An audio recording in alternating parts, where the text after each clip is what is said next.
Het teken van het beest. Wat het is. Hoe het te vermijden. 666. Openbaring 13, vers 18. Hier is de wijsheid. Wie verstand heeft, berekenen het getal van het beest. Want het is een getal van een mens.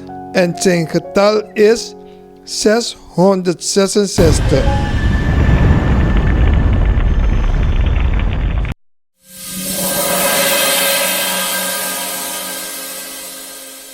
Lieve mensen,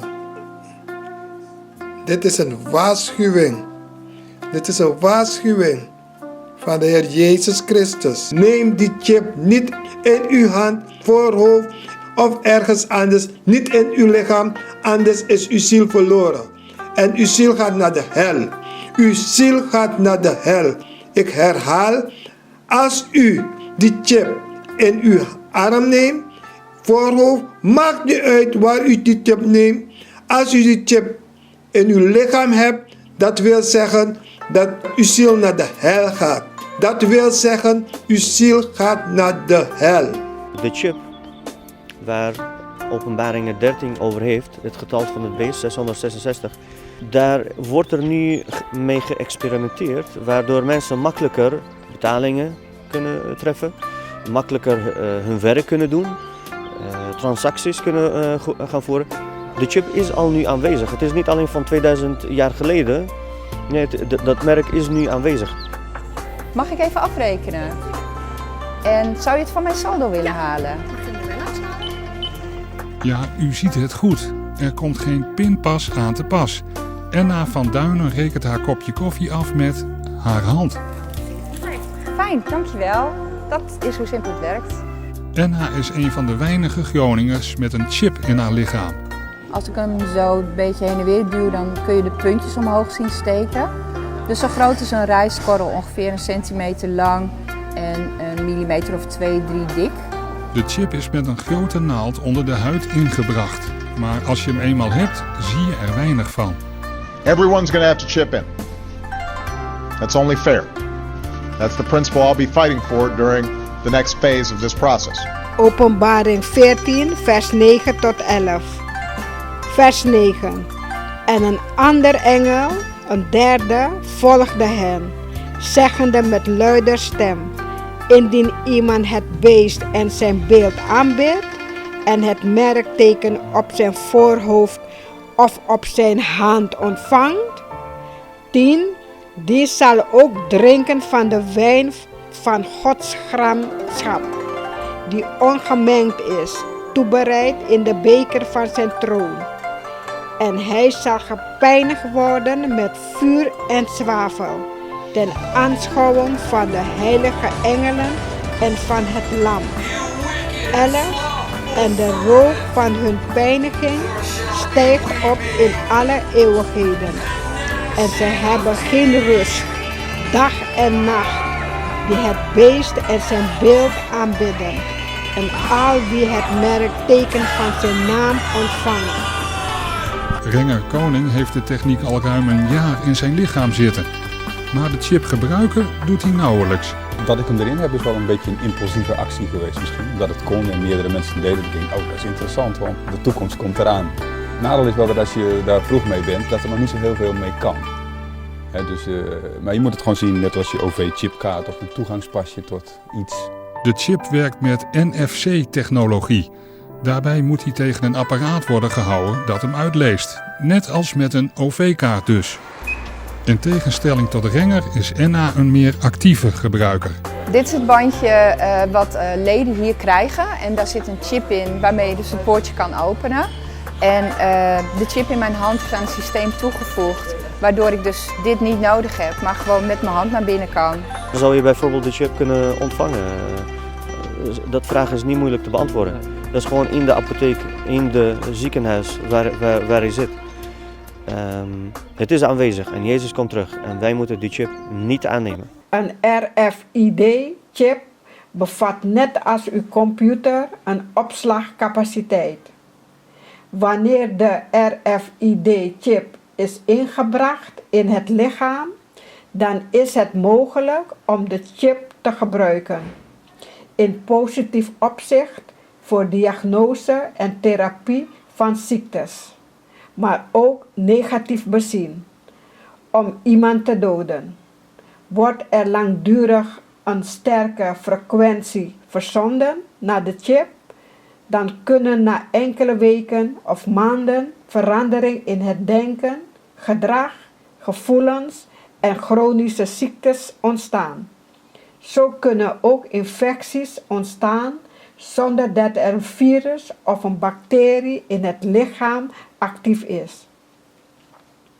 Moet iemand snel of onopvallend gedood worden, dan kunnen ze zelfs een hartinfarct, hersenbloeding met hartstilstand laten ontstaan. Geen arts zal de echte oorzaak kunnen vinden. Dit is de perfecte moord.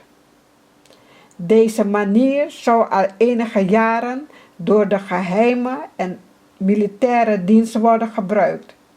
Dan rijst de vraag: zijn er plannen om grote delen van de wereldbevolking om te brengen? Zulke technische mogelijkheden schijnen te bestaan. Maar zijn er ook daadwerkelijke plannen? Inmiddels zijn niet alleen plannen ontwikkeld, maar zijn er ook voorbereidingen getroffen door invloedrijke partijen en politici van allerlei verschillende landen.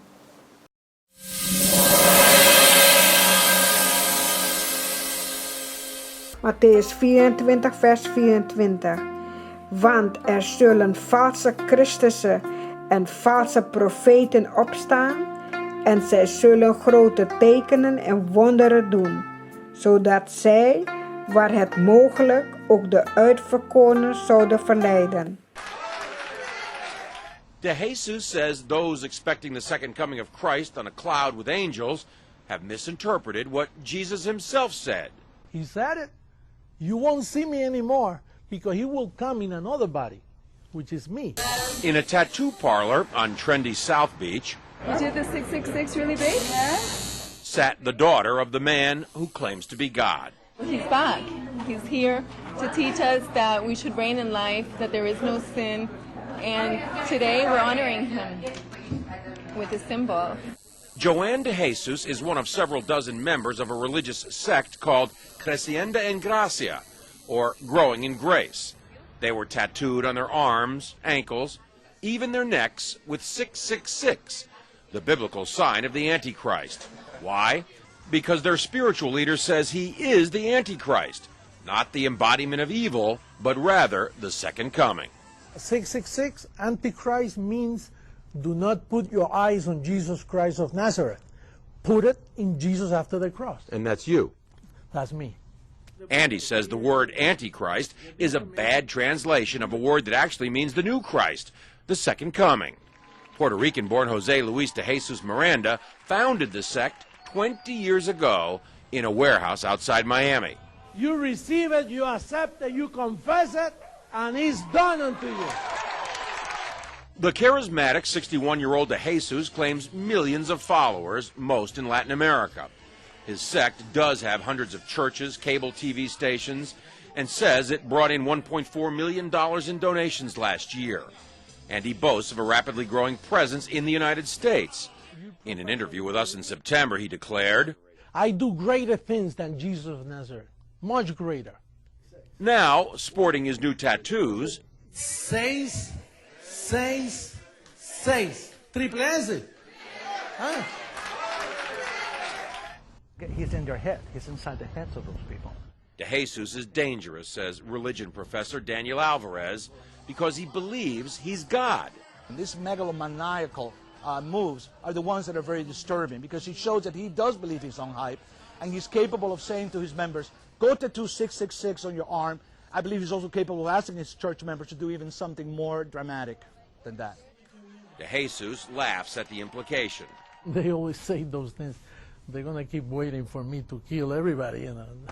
Right. I'm giving life to people. De Jesus is referring to the suicide deaths of more than 900 killed in the so-called Jonestown Massacre nearly 30 years ago. But he says mass suicide would never happen with his followers. If somebody tells us, listen, drink some Kool-Aid and then we'll go to heaven, that's not true. We are already in heavenly places. De Jesus preaches that heaven can be found here on earth simply by following him. There's no sin and there is no hell. And that's part of why he's attracting so many followers. But marking your body with 666 seems an unusual way to show you're a Christian, even unnerving the tattoo artist.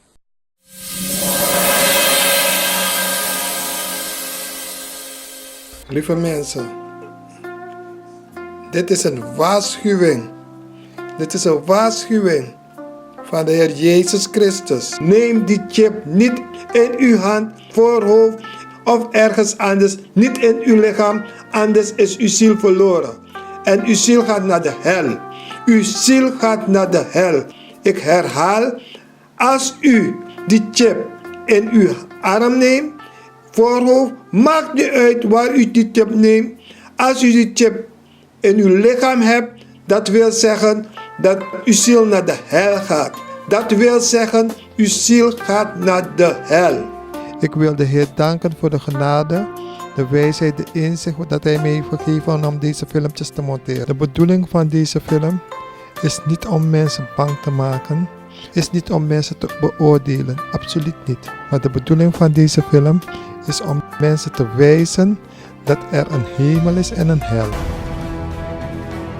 tijd nadert dat Jezus terugkomt. En als Jezus terugkomt, wil Hij zijn mensen meenemen.